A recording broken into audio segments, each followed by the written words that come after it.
Hello, everyone. I hope everyone is safe and healthy right now. First, I want to say what a great job everyone has been doing in this online environment. This is something new to me, to you, and it's also very inconvenient for all of us. If you have any feedback or ideas for improvements, please send me a message. This week, we'll cover Chapter 21. It's on cost volume profit analysis or CVP analysis. As a reminder, please fill out and submit classwork 21 for your attendance grade. You can access the classwork by clicking on the link that you're using right now to watch the video. The video is obviously not here yet because I'm in the process of recording it. You can click on classwork 21 to download a copy of it. This is what it will look like. You just have to fill this in. You can do it right in Microsoft Word, or you can print it, do it by hand, and you would just have to upload either a scanned copy of it or pictures of it. Using Microsoft Word is the best way to do this. Some of your tables haven't been coming through too well. OCC does offer Microsoft applications for free for students. Just send me a message and I'll show you how to do this. Once you're done filling it out, click Submit Assignment, choose the file, and then click Submit Assignment. Make sure you're submitting the completed version of it because sometimes I get students who submit me the blank copy. I will be completing the classwork throughout the PowerPoints. You can just follow along and make sure you fill it out.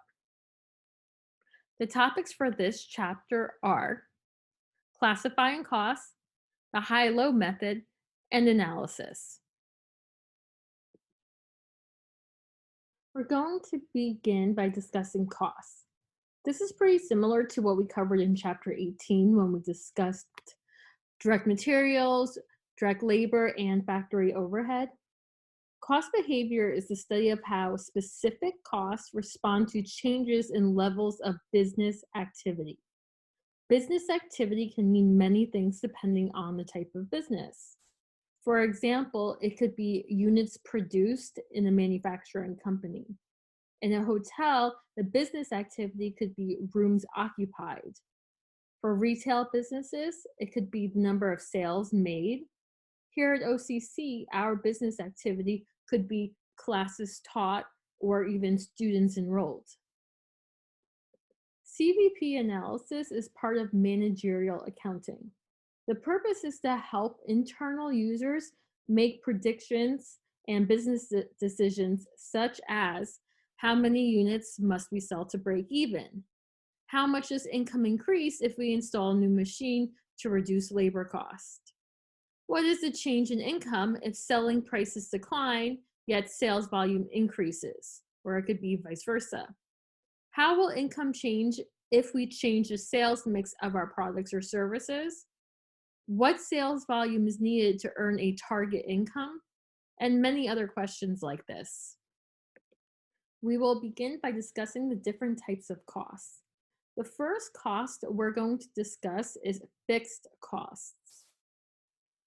Fixed costs are costs that stay the same regardless of the business activity. That means no matter how slow or busy the company is, this expense would stay the same. That is why this graph shows a flat line. We will be using this graph throughout this chapter. The horizontal line at the bottom is the amount of units produced or whatever the business activity is. Producing units is just one example. The vertical line on the left-hand side is the cost of the expense. In this case, regardless of business activity, whether it's at zero or it's really high, the cost is going to stay the same. That's where the flat line comes into play. Now, the flat line is the total overall cost. If we break this down on a per unit basis, it will vary inversely with activity. A per unit basis means per business activity. I'll give you examples of how this works in a moment. Think of some examples of fixed costs you have. For example, my mortgage is a fixed cost. Regardless if I'm home every day or if I'm out on vacation for the whole month, I still have to pay the same amount of mortgage. Regardless if I use the house a lot or a little, it doesn't change. Overall, it's still fixed. Another example is my car insurance. I haven't driven at all in the past several weeks, yet I still have to pay the same amount of car insurance. For you, you might have a Netflix account. Regardless if you watch Netflix all day, every day, or you haven't looked at it once this month, you still have to make the same payment. These are fixed costs. Some examples of fixed costs that businesses have could be property taxes, insurance, rent, depreciation on buildings and equipment. These expenses that a business has would stay the same regardless if they had a lot of activity in the business or none at all. Regardless if it was a slow month or a busy month, this would stay the same. Let's look at an example for this.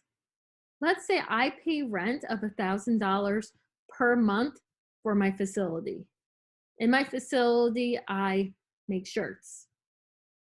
If I made 0 shirts for the month, my cost would still be $1,000. Let's say I made 1,000 shirts. My cost would still be $1,000. That's why the line here is flat. It doesn't change regardless if I go up and up in the amount of units produced, that cost is flat. Now let's relate it to on a per unit basis. Let's say I only made 1 shirt for the whole month. I still had to pay the $1,000. How much of this $1,000 went to that shirt? Well, that shirt cost me $1,000 to make because that's what I had to pay for the rent. Let's say I made 1,000 shirts. How do I associate this cost with those 1,000 shirts? Well, if I made 1,000 shirts and rent cost me $1,000, then I can allocate that by saying it cost me $1 to make each shirt. That's why on a per unit basis, it's more of a curved line. The more we make, the more of the cost we can allocate. When we're looking at these graphs, we're always looking at what's called the relevant range. This is the range of activity over which a company expects to operate during a year. We're usually looking at a relevant range of maybe 40 to 80% capacity. If it goes below 40, then we might start laying people off, or if it goes too high, we might have to start to build more facilities or open up more locations. So we're really looking at this like optimal range right in the middle. The next type of cost we're going to talk about is variable costs. Variable costs are the exact opposite of fixed costs. These costs do vary in regards to business activity. This means the more our business activity increases, the more the cost will also increase. It will also increase proportionately. That's a key word here. Using the same example of making shirts, let's say we were able to double the amount of shirts to be produced. What costs will also double? Our direct materials would double because we now need 2 times the amount of fabric. Our direct labor will also double because we need to pay employees to produce twice the amount of shirts. These are all variable costs. One of your variable costs could be gas. The more you drive, the more gas you spend. And on a side note, we're only looking at how cost responds to activity levels, not outside factors. Obviously, gas prices change every day, but that's not because of us. That has to do with the outside factors and economic activities. But if I double the amount of miles I drive, I will also double the amount of gas I spend. On a per unit basis, these costs stay the same. Once again, we're not looking at outside factors. We are doing this for a specific point in time. If gas costs $2 a gallon, then regardless of how many miles I drive, each gallon of gas will still cost me $2. If I'm making shirts, my overall cost will increase, but each shirt itself will cost the same amount to make. On a per unit basis, it'll be the same. I still spend the same amount of labor and the same amount of material on each shirt. Regardless if I make 1 shirt or 1,000 shirts, still spending the same amount on each shirt individually. Overall, the more I make, the more these costs will go up. Our final cost is a mixed cost. And you guessed it, it's a combination of both fixed and variable costs. One example I always like to use is renting a U-Haul. For anyone that has ever rented one, you know that you are charged a flat rental rate plus a per mile rate. The flat rate, you would be charged regardless of how many miles you drive. Therefore, that would be a fixed cost. You're also being charged per mile. The more miles you drive, the more this expense will increase. This would be the variable portion. You are charged one fee, which is the mixed cost, a combination of the two.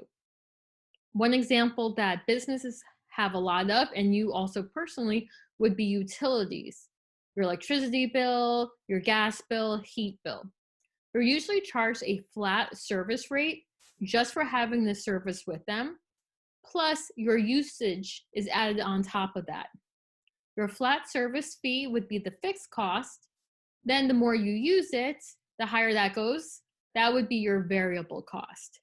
You're charged one cost, which is the mixed cost. You'll know it's a mixed cost because the cost will increase with business activity, but not proportionally like variable costs. When companies do have a mixed cost, they will need to determine what part is fixed and which part is variable.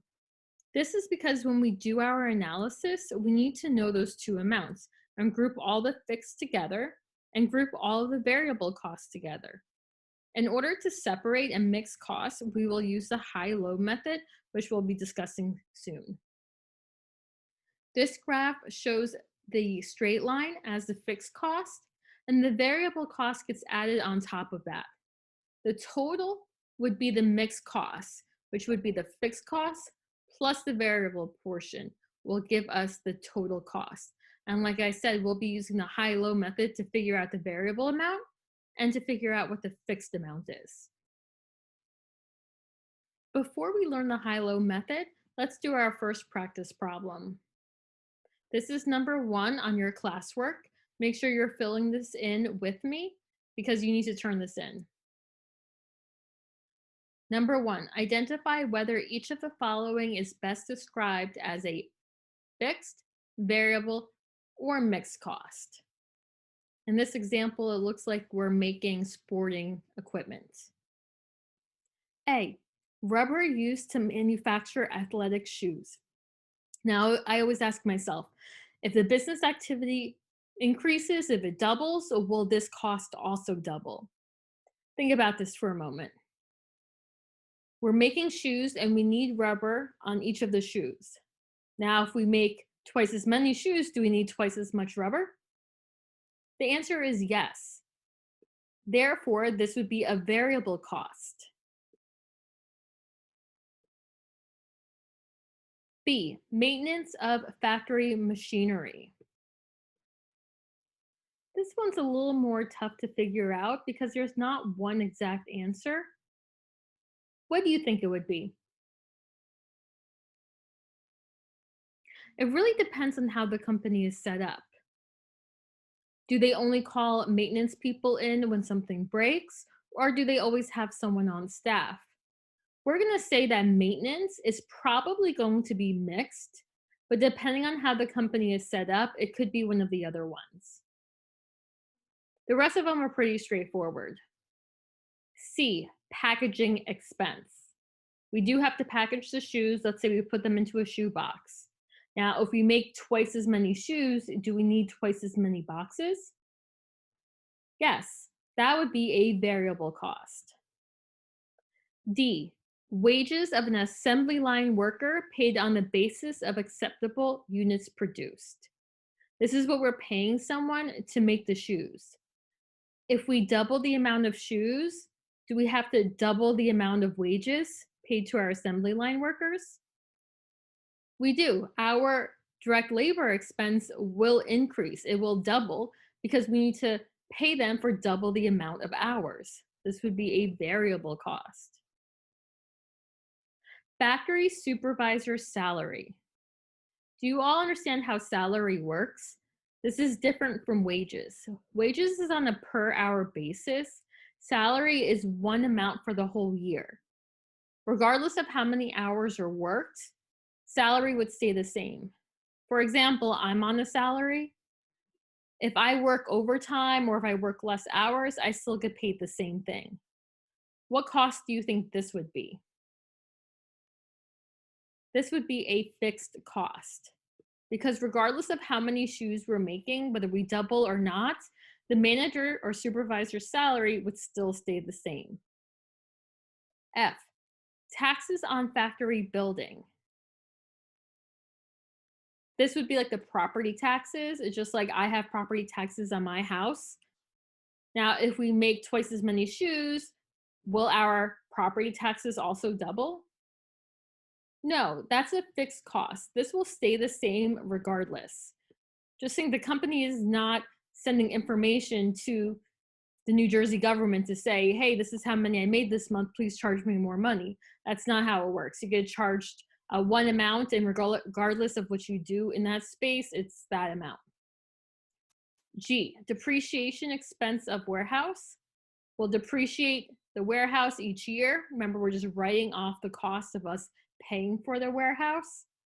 And usually we use a straight line basis. What kind of cost do you think this would be? It would be fixed.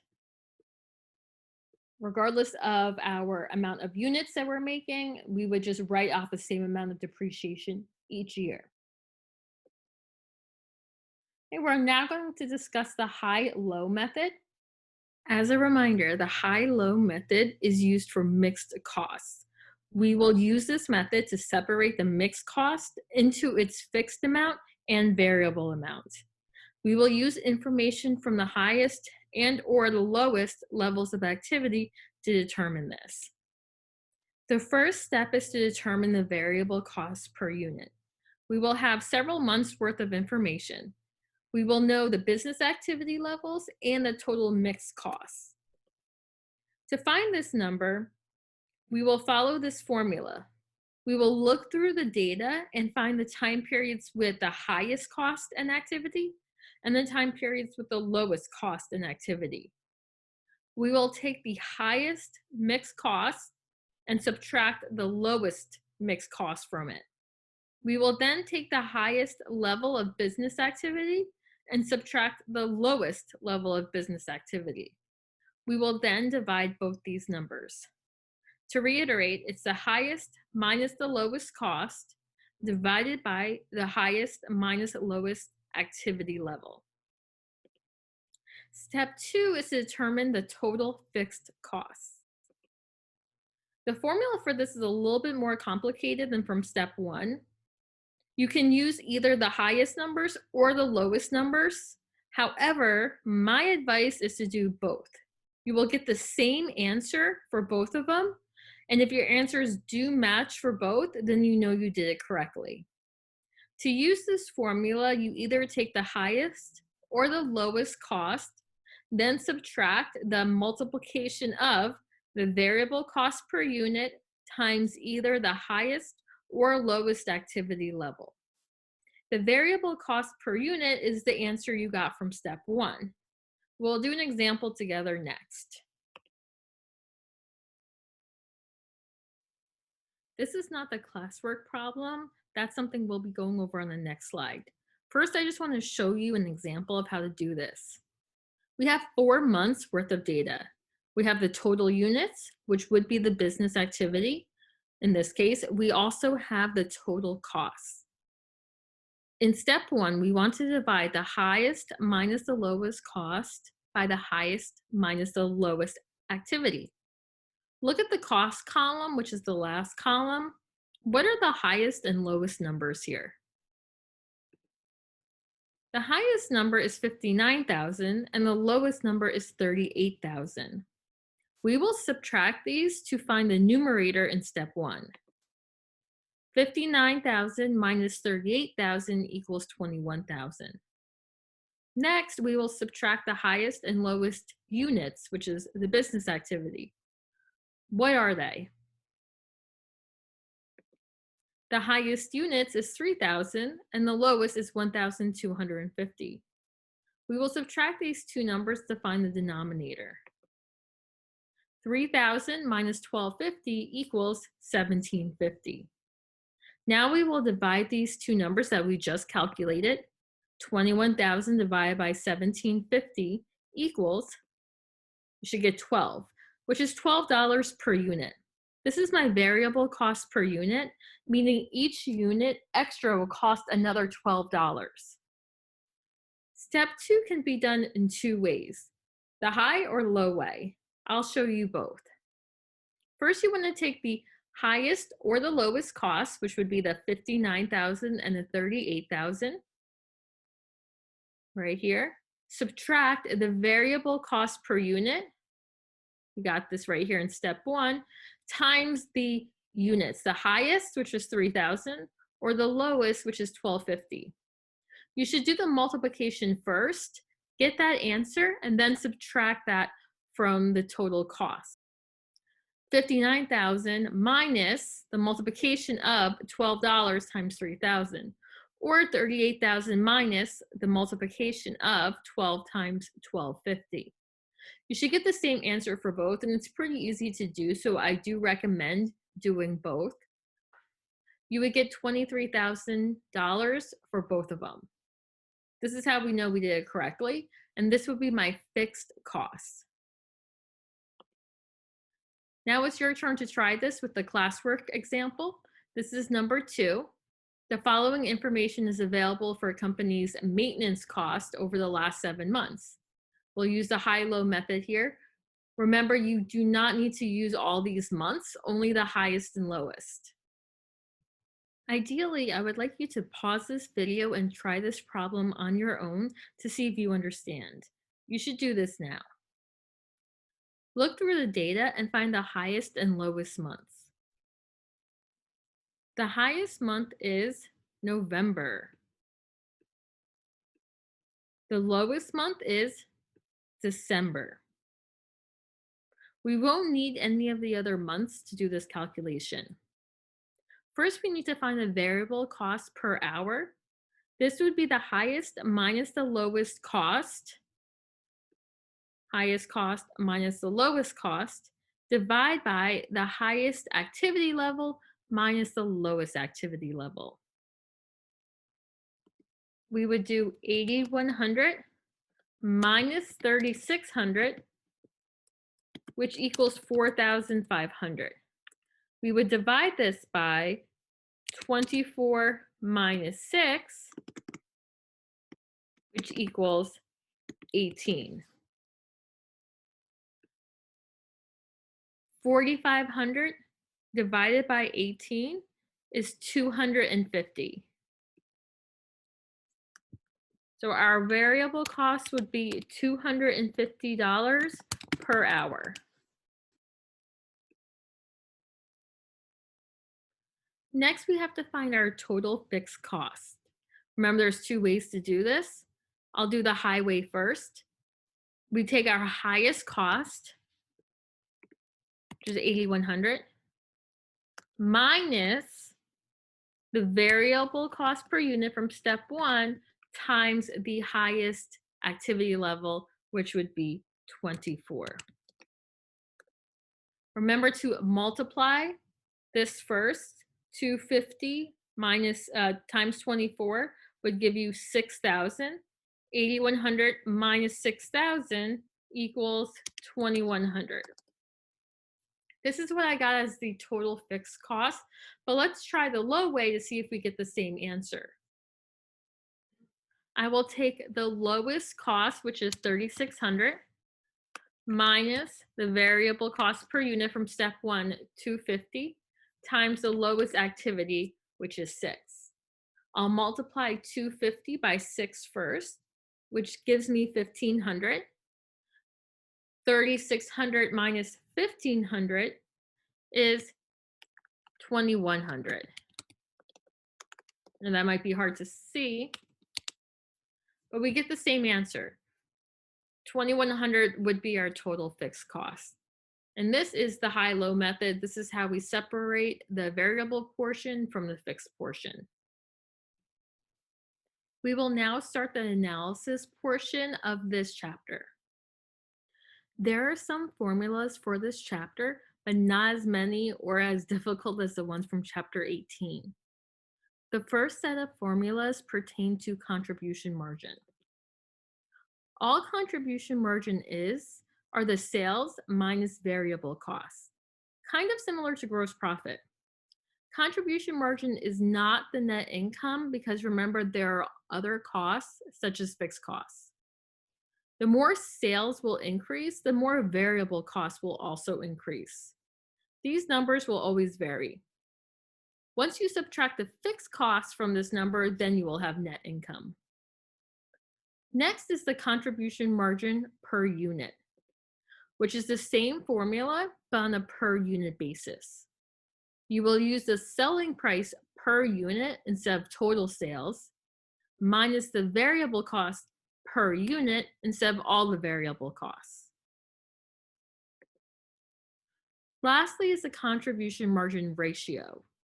This will turn the information you just calculated into a percent. You can find this number in two ways, using either the contribution margin or contribution margin per unit numbers. You can either divide contribution margin by the total sales, or you can divide contribution margin per unit by the selling price per unit. You would get the same answer using either formula. Based on the information given to you in a problem, you would pick the formula that would be easier to calculate. For instance, if you already have all the amounts on a per unit basis, then you would just go ahead and use the second formula. You always want the contribution margin ratio to be a higher number. The higher number, it means that the more money that you're making off of each product. The higher number, the better. Let's practice these formulas. This is your classwork problem number 3. Zhao Company has fixed costs of $340,000. Its single product sells for $200 per unit, and variable costs are $132 per unit. The company expects sales of 8,000 units and has a desired income of $170,000. Compute. For part A, the contribution margin per unit. And just letting you know, there is definitely a lot of information here you don't need at the moment, but we will be using the same information for other formulas as well. Remember, you should be following along. And like I said before, you should really pause right now and try to work out this problem first before we go over it together. Let's calculate the contribution margin per unit. Remember, this formula is the selling price per unit minus the variable costs per unit. What is the selling price per unit? It is $200 per unit. What is the variable cost per unit? It is $132 per unit. $200 minus $132 is $68. This is our contribution margin per unit. Part B would like us to find the contribution margin ratio. Remember, there are two formulas. One is contribution margin divided by sales, and the other is contribution margin per unit divided by the selling price per unit. Which one should we use here? We should use the second one, contribution margin per unit divided by selling price per unit, because we already have this information. Regardless, we would get the same answer, but this one would be faster for us to calculate. We know the contribution margin per unit from part A is $68. Divide this by the selling price per unit, which we already determined is $200. $68 divided by $200 equals 0.34. We would like to turn this into a percent, so it would be 34%. We will now discuss the break-even point. You should already have an idea of what a break-even point is from other classes. This is when total sales equals total cost. The amount of money we are making is the same amount of money we are spending. There is no profit or loss. I always ask this question in class. Is breaking even a good thing or a bad thing? What do you think?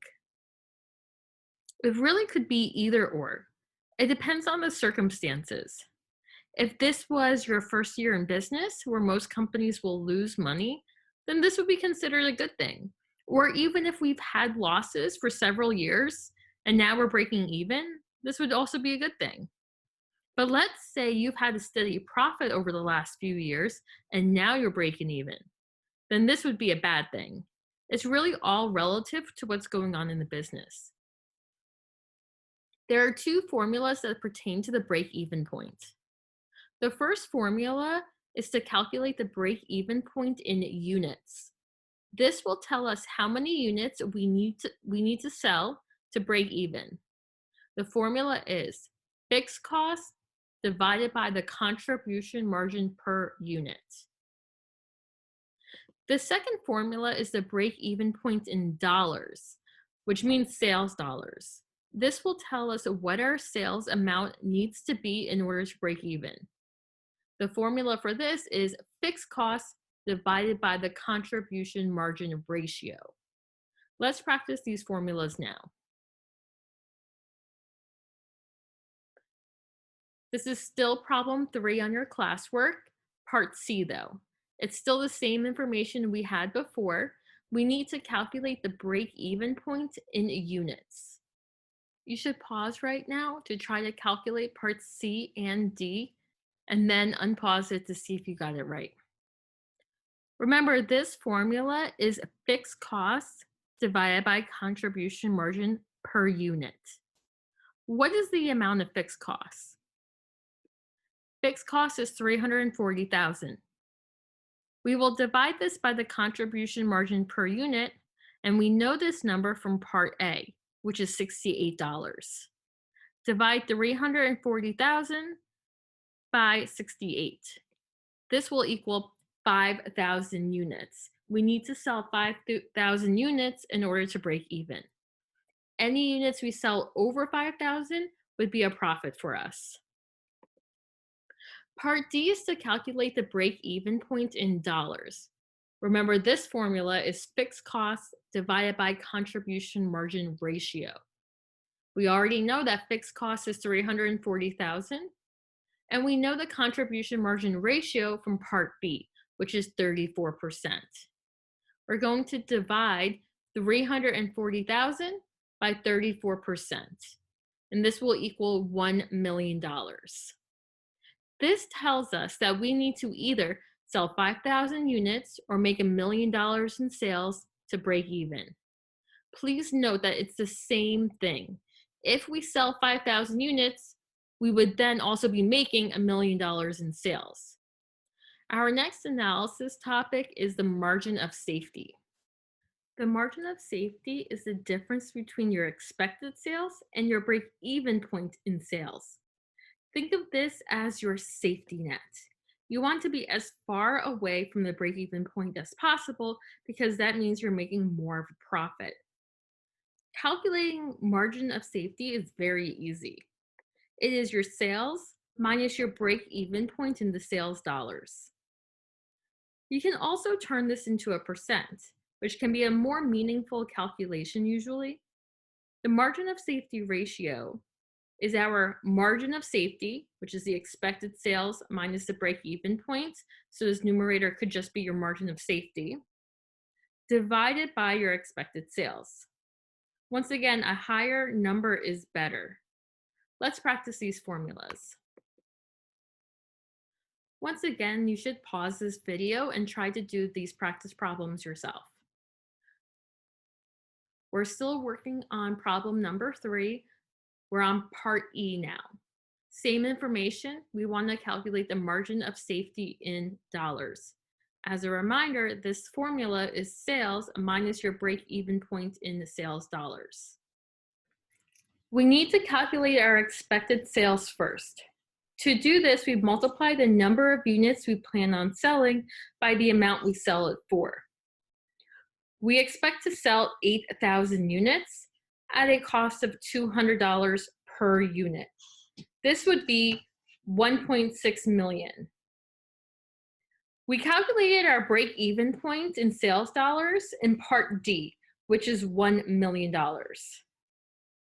The calculation for this would be the $1,600,000 minus the $1 million, which would equal $600,000. This is how far away we are from our break-even point, $600,000. Part F is the margin of safety ratio. Remember, this formula would be our margin of safety we calculated in Part E divided by our expected sales.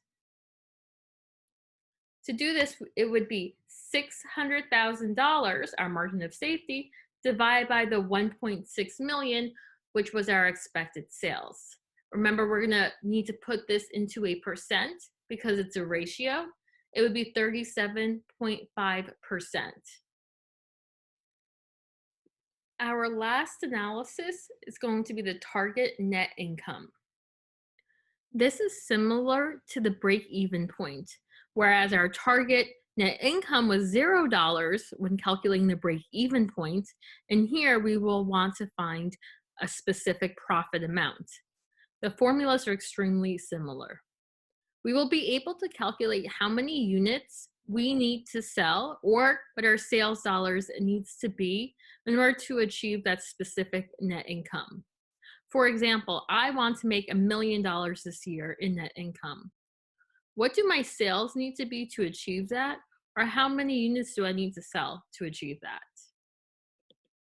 The first formula is to determine how many sales in units we need to sell in order to achieve our specific net income. We would add our fixed costs plus that target net income. In my example, it would be $1 million, divided by your contribution margin per unit. The second formula is to see what our sales in dollars needs to be in order to achieve that target net income. We would add fixed costs plus the target net income, then divide by the contribution margin ratio. Let's practice this problem now.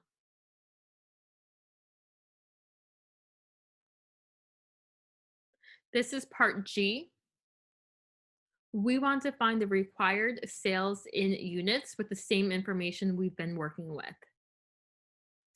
The formula to calculate required sales in units is fixed costs plus target net income divided by contribution margin per unit. What are our fixed costs? 340,000 plus our target net income, which is 170,000. This is our numerator. Our denominator is our contribution margin per unit, which we calculated in part A. It was $68. 340,000 plus 170,000 is 510,000. Divided by 68 gives us 7,500 units. This means that we need to sell 7,500 units in order to earn $170,000 as our net income. Part H wants us to calculate the required sales in dollars to achieve a target net income of $170,000. The numerator is the exact same as Part G. It's the fixed costs plus the target net income. The denominator is what is different. It is our contribution margin ratio. We calculated this in Part B. It was 34%. So 510,000 divided by 34% equals $1.5 million. We need our sales to be $1.5 million in order to achieve a net income of $170,000. These formulas are all pretty simple to do, but as you can see, they do build on one another. This means that if you incorrectly calculate, let's say, the contribution margin at the beginning, then it's like an avalanche and all of your other formulas will also be calculated incorrectly. These last few slides, we're going to bring all this information together. This is the CVP graph, and remember CVP stands for cost, volume, profit. This is just a visual of all the formulas you just calculated. Take a moment to look at this. At the bottom, we have the sales. On the side, we have dollars. Here's our fixed costs. Then we have our variable costs, right? When you add them together, we get our total cost. This yellowish line right here, this is the sales line. The more units we sell, the more money we make. Where our sales and total cost meet, this is our break-even point. You can go across and look at the break-even point would be in dollars and what the break-even point would be in sales. Anything above that is our profit area, and we can also calculate our target net income from here. Anything below the break-even point would be a loss.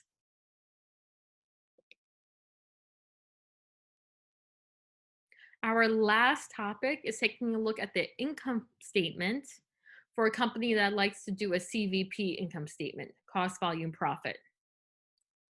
Your net income would be the same regardless on what type of income statement you're using. We are just formatting it a little differently. What we're going to start with is showing the contribution margin. We take our sales minus the variable costs to equal our contribution margin. Then we will subtract all the rest of our costs, the fixed costs, to get our net income. This is what it looks like. Let's do a practice problem now. This is our last one. It's still problem number 3. It's the same information we've been using. It's part I. We want to create a contribution margin income statement. First, we need to put our total sales figure in, which we have already calculated it before. It was the amount of units we're selling for the amount we're selling it for. 8,000 units times $200 per unit, our total sales would be 1.6 million. Next, we have to calculate our total variable costs. We're selling 8,000 units, and the variable cost is $132 per unit. When we multiply 8,000 units by $132, we get 1,056,000. The contribution margin would be these two numbers subtracted from each other, which is $544,000. Then we have to put in our fixed costs, which is the $340,000. Our net income would be our contribution margin minus our fixed costs. This would give us $204,000 as our net income. And that's it for this chapter. Thank you, everyone. I hope you learned something. Please let me know if there's any questions that you have, and don't forget to submit the classwork. Have a great week.